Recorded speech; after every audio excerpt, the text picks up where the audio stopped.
Selamat datang di SMK Nurhuda Ngawen, sekolah menengah kejuruan yang berada di Dukuh Budak Desa Sarimulyo, RT 2 RW 1 Kecamatan Ngawen, Kabupaten Blora. SMK Nurhuda Ngawen memiliki 3 jurusan, yaitu 1. AKL yang merupakan akuntansi dan keuangan lembaga, yang kedua TB yang merupakan tata busana, dan yang ketiga TKJ yang merupakan teknik komputer dan jaringan dasar. Akuntansi dan keuangan lembaga mempelajari tentang membuat siklus akuntansi perusahaan jasa, dagang, dan manufaktur.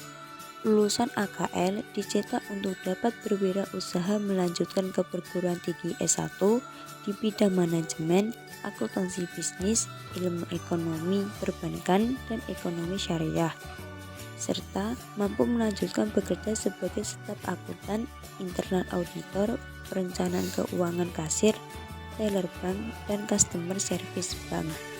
Kemudian, jurusan tata busana mempelajari tentang pembuatan busana industri dan busana customer.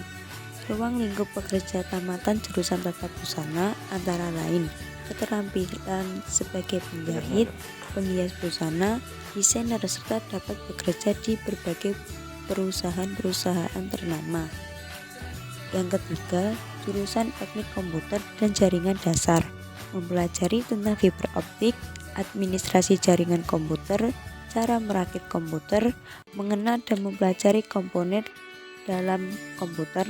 Ruang lingkup peluang pekerja jurusan TKJ antara lain teknik komputer, desainer grafis, teknik jaringan, customer service, dan programmer.